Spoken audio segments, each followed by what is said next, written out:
Are you taking inventory or writing a novel, Grandma? Just making sure everything runs smoothly, sir. Ha! That's not your job! You'd be surprised what my job really is. Good morning, everyone.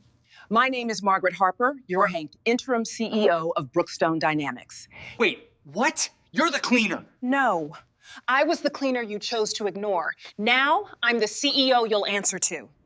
They laughed. Not just a small laugh, a cruel, echoing laugh that bounced off the polished glass walls of the corporate lobby. To them, she was just a cleaner. Old sneakers, faded uniform, holding a mop that looked heavier than her spirit. But what they didn't know was that the woman they were mocking would soon own the building they worked in. 3 days later, every single one of those managers was escorted out by her order. This is not a movie. It's a real story about power, humility, and a lesson that burned deep into the heart of an entire company. It started on a rainy Monday morning at Brookstone Dynamics, a booming tech firm known for its cutting-edge designs, futuristic offices, and an atmosphere thick with arrogance. The kind of place where titles mattered more than kindness, and smiles were saved for the powerful. The glass building stood like a monument of success, shiny, tall, and proud. But behind those spotless windows, the company's culture was anything but clean. People whispered about layoffs, promotions that went to the wrong people, and a rumor that a big change was coming. No one knew what it was. Some said a new director was joining, others believed the company might be merging. But that morning, the only new face that appeared didn't walk through the executive elevator. She entered through the back door, pushing a small grey cleaning cart. Her name tag simply read, Mrs. Harper. She was in her early 60s, silver hair tied in a low bun, sneakers slightly scuffed from long hours of work, and a uniform that had clearly seen better days. She didn't make a grand entrance. She just started cleaning, quietly, methodically, like someone who took pride in every small thing she touched. As she moved down the hall, she greeted people softly. "Good morning," she'd say, smiling. Some ignored her, some nodded half-heartedly, and a few laughed. At Brookstone, cleaners weren't seen as people. They were part of the background, like the furniture or the coffee machines. Invisible, replaceable. By mid-morning, she had already made her way through the marketing floor. The employees there were loud, playing music, joking around, bragging about deals. She passed by their desks quietly, wiping tables, picking up leftover coffee cups, and collecting the crumbs that others couldn't be bothered to clean. Then came the first whisper. "She's too old for this job," one of the junior executives murmured, his voice dripping with mockery. "Yeah," another chuckled. "Maybe she got lost. Shouldn't she be home watching daytime TV?" They snickered, not even lowering their voices. Mrs. Harper heard every word. She just kept cleaning. When she accidentally dropped a pen holder near the reception desk, the receptionist laughed outright. "Careful there, Grandma," she said under her breath, shaking her head as if Mrs. Harper was some sort of joke. But Mrs. Harper didn't look embarrassed. She simply picked up the pens, one by one, placed them neatly back in their holder, and smiled. That calm, unshaken smile. The kind that hides more truth than words ever could. As she made her way through the office, she noticed things others didn't. She saw how people treated the interns, barking orders without eye contact. She noticed how the managers gossiped loudly near the printer, mocking the CEO's latest announcement. She even saw an employee discreetly change the numbers on a report before sending it out, to make their performance look better. She didn't say a word. She just observed. Every glance, every smirk, every careless moment. At lunch, Mrs. Harper sat alone in the corner of the cafeteria, her small lunchbox opened to reveal a simple meal, rice, vegetables, and tea. Around her, laughter bounced off the walls. The managers filled their plates, bragging about their new cars and expensive vacations. None of them noticed the cleaner sitting quietly in the corner, except for one person. A young woman named Mia, a customer service rep, barely a year into her job, walked past and hesitated.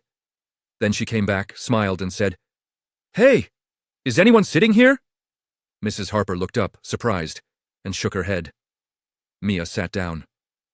"Don't mind them," she said softly, nodding toward the louder tables. "They're like that with everyone who's not part of their little circle." Mrs. Harper smiled, grateful. "I don't mind," she said gently. "People reveal a lot about themselves when they think someone isn't watching." Mia laughed, thinking it was just a kind old lady's wisdom. She didn't realize those words would echo through the entire company in just a few days. After lunch, Mrs. Harper went back to work, but this time, people started noticing her a little more. Not because they respected her, but because she seemed curious. She'd glance at schedules left open on desks. She'd quietly jot small notes on a notepad she kept tucked beside her cleaning supplies. It was strange. She didn't seem like any cleaner they'd ever had. There was something precise, intentional about her movements. By the time the day ended, Mrs. Harper had memorized names, positions, and behaviors. She knew who led with fear and who led with kindness. She saw the best and worst of Brookstone, all in one rainy Monday. As she wheeled her cart back toward the janitor's room, the receptionist called out one last time. "See you tomorrow, Mrs. Harper. Don't be late. The floor gets messy fast around here." Mrs. Harper just smiled again, wiping her hands with a cloth. "Oh, I won't be late," she said quietly. "I have a feeling this week will be very revealing." The receptionist laughed, not realizing how true those words were, because by Friday morning, every single person who laughed at her would regret it. By Tuesday, something felt different inside Brookstone Dynamics. The usual hum of chatter and clicking keyboards was still there, but underneath it, there was a strange sense of tension. The kind you can't see but can definitely feel. The new cleaner, Mrs. Harper, wasn't just sweeping floors or wiping down desks anymore. She was watching. Not in a suspicious way, but in a calm, almost analytical way. Every move she made seemed deliberate, every glance intentional. She carried a small notepad tucked inside her cleaning apron. Most assumed it was for her cleaning schedule, room numbers, times, supplies. But if anyone had looked closer, they would have seen neat, tiny handwriting. Notes about people, habits, patterns. Manager arrives at 9:47. Meeting started at 9:04. Supervisor leaves early, tells assistant to cover. Receptionist scrolling phone during client visit. 8-head dismisses intern's question. Rude tone. She wasn't just cleaning desks. She was quietly collecting data. By mid-morning, she had already seen more truth in that office than most of the employees would admit in a lifetime. In the conference rooms, she saw department heads arguing over credit for a project none of them actually worked on. In the break room, she overheard team leaders gossiping about who might get fired if sales dropped again. And every time someone walked by her without a glance, she wrote something down, but Mrs. Harper didn't act any different. She still smiled. She still said, "Good morning." She still held the door open for people who wouldn't even say thank you, yet those who were paying attention started to notice that this cleaner wasn't ordinary. That afternoon, when the HR manager, Mr. Clark, walked past her, he caught a glimpse of her notes. "You taking inventory or writing a novel?" He sneered. Mrs. Harper smiled politely. "Just making sure everything runs smoothly, sir." "Ha! That's not your job," he said, walking off without another word. Mrs. Harper's smile didn't fade. "You'd be surprised," she murmured under her breath. At lunch, she returned to her usual spot, the corner table by the vending machines. She opened her simple lunchbox again, rice, vegetables, and tea. While everyone else scrolled through their phones or bragged about their weekends, she simply listened. The same people who had mocked her the day before were now talking loudly, not realizing she could hear every word. "Honestly, I didn't even finish that report," one manager laughed. "I just copied last quarter's and changed the date." Another rolled her eyes. "Same. I just make my assistant redo the slides until the boss stops complaining." A third chimed in. "And if anything goes wrong, I'll just say IT messed it up. They never check anyway."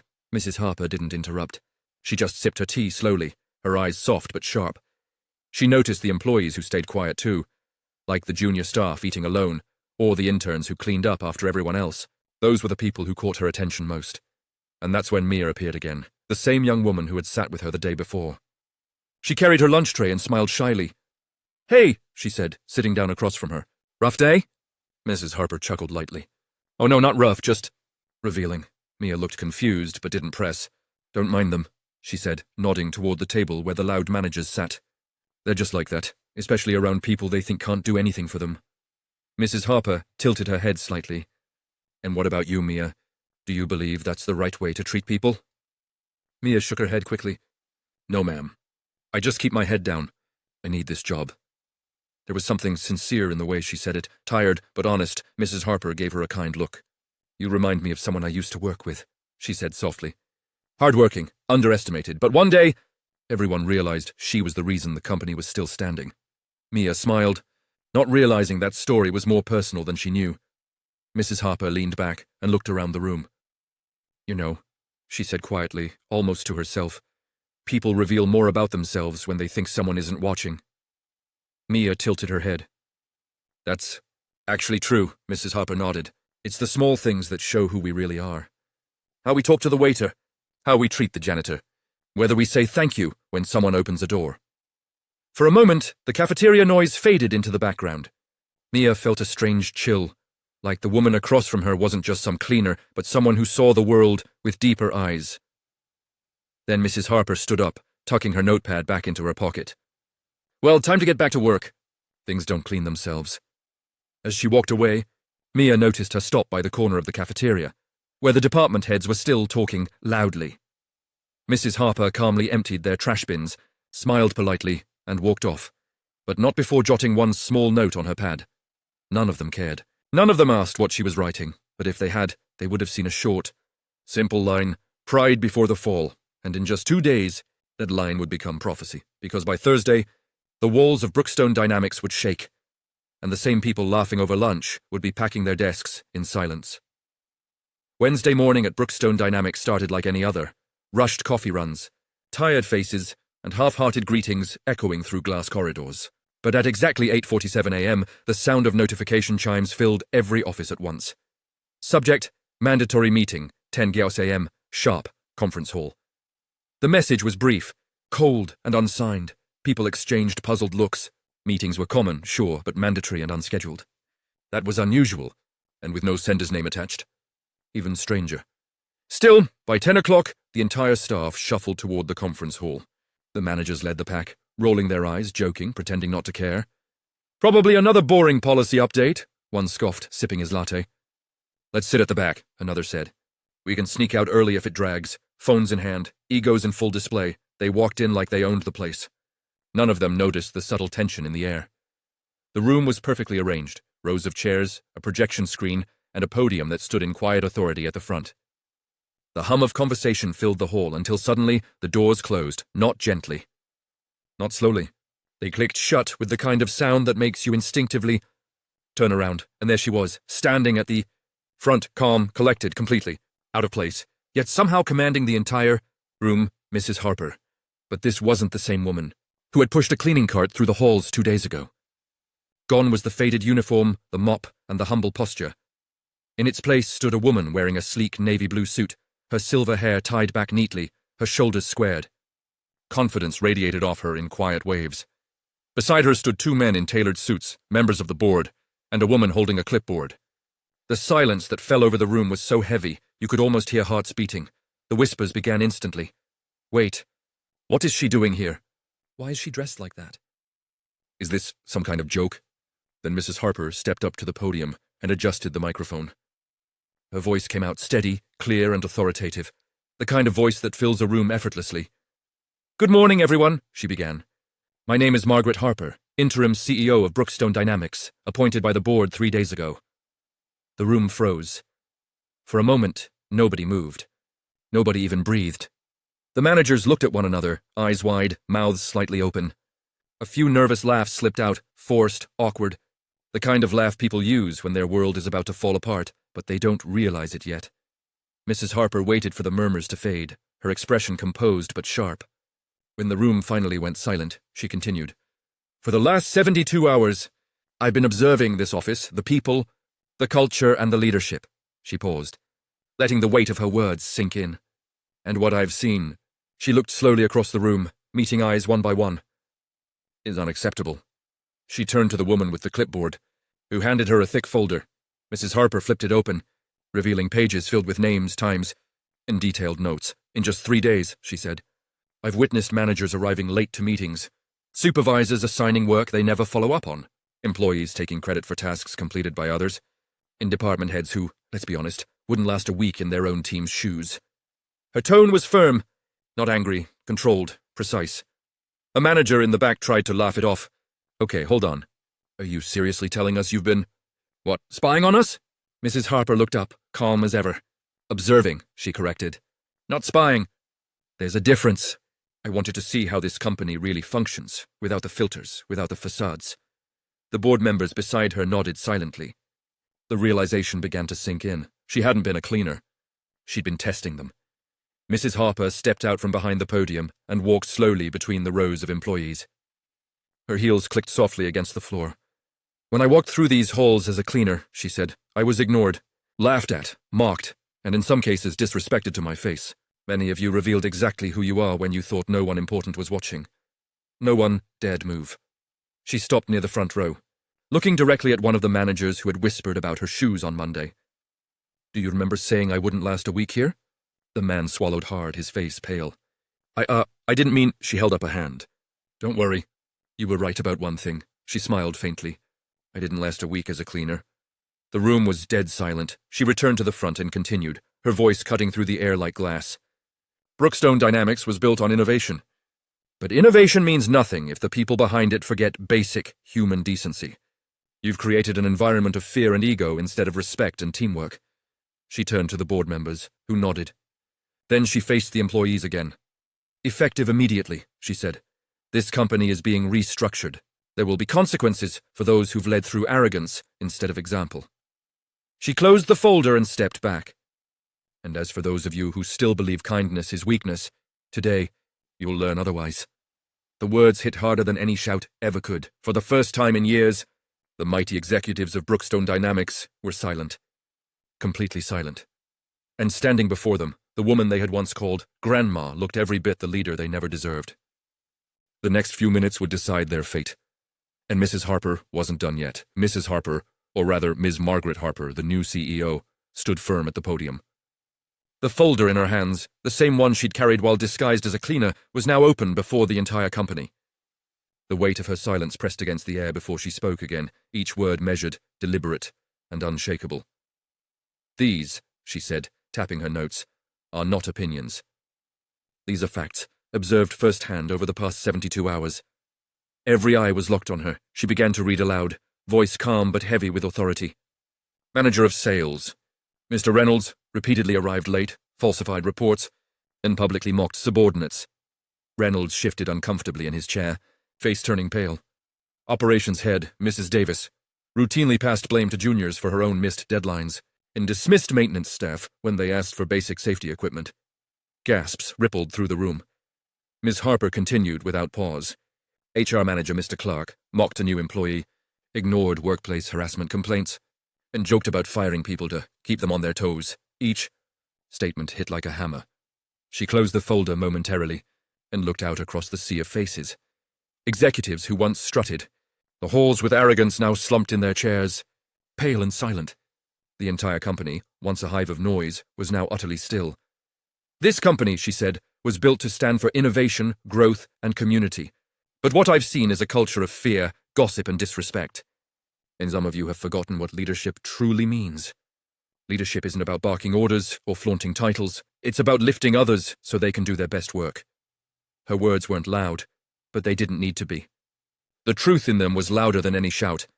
Then she turned a page and said, "So here's what's going to happen." She straightened. "Effective immediately. Mr. Reynolds, Mrs. Davis, and Mr. Clark, you are relieved of your duties." The sound of the words struck like thunder. You could hear people inhale sharply. A few hands covered mouths. Others looked down at their shoes, terrified to make eye contact. Security entered quietly from the back, 2 officers dressed in plain black suits. Without a word, they approached the named individuals. The sound of chair legs scraping the floor echoed painfully loud as the 3 stood up, faces red and trembling. "Wait, this is ridiculous!" Reynolds protested, voice shaking. "You can't just—" Ms. Harper looked at him, expression unreadable. "I can, and I just did." That silenced him, as they were escorted out. The same corridor that once carried their laughter now carried only the quiet shuffle of their defeated footsteps. The door clicked shut behind them, and for the first time, Brookstone Dynamics was silent. The kind of silence that doesn't feel peaceful, but necessary. Ms. Harper let it hang for a moment. Then she turned back to the crowd. "I didn't come here to punish," she said softly, "but to cleanse." Her gaze swept the room, resting on faces young and old, assistants clutching notebooks, interns barely out of college, and the cleaning staff who stood humbly at the back, unsure whether they were even allowed to be there. "You were treated like you didn't matter," she continued, her voice softening. "You were made to feel small, invisible, replaceable. But from this moment forward, that ends." She took a step forward, placing both hands on the podium. "Every person in this company, from janitor to executive, will be treated with the same respect, Because true success doesn't come from fear. It comes from dignity. The room erupted into applause, hesitant at first, then stronger, more genuine. A few people stood up. Some clapped with trembling hands, tears streaming down their faces. Even the maintenance crew, who had been unsure if they should join, began clapping too, until the entire hall thundered with approval. In the back row, Emia sat frozen for a moment, hands covering her mouth. She couldn't believe what she was witnessing. The woman she'd shared lunch with, the one she, in thought, was just a humble cleaner, had just changed the company's entire history in a single morning. Their eyes met. Miss Harper's stern expression softened instantly into a warm smile. She nodded slightly as if to say, "Thank you for seeing me when no one else did," and then, with that same gentle grace she'd shown since the first day, she spoke again, this time directly to her. "Kindness," she said quietly, "never goes unnoticed." The room fell silent again, but this time it wasn't out of fear. It was out of respect. Some people wept openly. Others stared in awe. But one thing was clear. Nothing at Brookstone Dynamics would ever be the same again. Ms. Harper placed her notes down, took a small breath, and smiled to herself. "Now," she said, her tone lighter, "let's get back to work. The right way this time." And with that, the new era of Brookstone began, not with a product launch or a press release, but with a moment of truth that reminded everyone that leadership, at its heart, starts with humanity. In just 3 days, the company transformed, not gradually, not quietly, but like a storm that cleared the air after years of suffocation. The toxic managers were gone, and in their place stood people who believed in something far rarer than ambition: integrity. The change wasn't just in the leadership chart pinned to the wall, it was in the air. The conversations, the way people greeted one another in the hallways. For the first time in years, employees felt safe to speak. The break room laughter returned, but this time it wasn't the forced, nervous kind that trailed off when a superior entered. It was genuine. Team meetings no longer began with tension. They began with ideas. The janitorial staff, once ignored, now had their own section. In the weekly report labeled Operational Insight, because Ms. Harper believed that the people who kept the place running understood its heartbeat better than anyone. The walls of Brookstone Dynamics, once cold and corporate, seemed to breathe again. Someone placed fresh flowers in the lobby. A group of interns repainted the old mission statement in bold letters. Respect, integrity, people first. It wasn't just a motto anymore. It was a mirror of what they were becoming. And then, word began to spread. Across the city, whispers turned into headlines. The cleaner CEO, they called her, a woman who walked among her staff disguised as a janitor, who had seen the truth of her company through the eyes of those who were overlooked. Some said it couldn't be true, that no CEO would stoop to mopping floors just to understand her people. But those who had been there, who had seen her lift that mop, smile quietly and listen more than she spoke, they knew. They'd seen it with their own eyes. Soon, business schools began discussing her leadership style. Management professors called it the Harper method, empathy-driven accountability. Leadership seminars quoted her lines about dignity and humility. And for the first time in decades, a corporate story wasn't about profit margins or mergers. It was about morality. One afternoon, as the transformation buzzed through the business world, a journalist from the Daily Herald visited Brookstone's headquarters. He found Ms. Harper not in her corner office, but sitting in the cafeteria beside 2 maintenance workers, eating the same simple lunch they were. She greeted him with a smile, the kind that didn't need to prove anything. When he asked the question everyone had been dying to know, "Why did you disguise yourself as a cleaner?" She took a long pause before answering. "Because people show their truest selves when they think you're beneath them," she said softly. "You learn more about character in silence than in meetings. I didn't come here to punish anyone, and came to understand who still remembered that respect doesn't depend on a job title." Her words hit the front page the next morning, printed in bold letters that echoed across offices, schools, and homes. Respect doesn't depend on a job title. That line became a mantra, not just for Brookstone Dynamics, but for thousands of people who had ever been made to feel small. Within months, the company's performance soared, not just in profit, but in spirit. Employees volunteered together at community centers. Managers held open-door sessions. A culture once defined by fear now thrived on trust. Ms. Harper never made a grand announcement or a public victory speech. She didn't need to. Her actions had already spoken louder than any press release could. When asked, years later, what her proudest achievement was, she didn't mention the company's financial turnaround or the awards that lined her office walls. She simply smiled and said, My proudest moment wasn't firing anyone. It was watching people remember how to care again. And just like that, the legend of the cleaner CEO lived on. Not as a corporate myth, but as a reminder that true power doesn't come from the corner office. It comes from principle, the quiet, steadfast kind that never forgets where it came from. Because in the end, what Mrs. Harper proved was simple. Titles fade. Empires crumble. But respect, when it's real, outlives them all. So the next time you see someone sweeping a floor, cleaning a table, or holding a mop, remember, you might just be standing next to someone powerful, because respect costs nothing. But losing it? That can cost everything. If you were Mrs. Harper, would you have revealed your identity sooner, or waited, just like she did? Let me know what you would have done in the comments below. And if this story made you think twice about how we treat others, don't forget to like, share, and subscribe for more real-life stories that remind us what true power really looks like.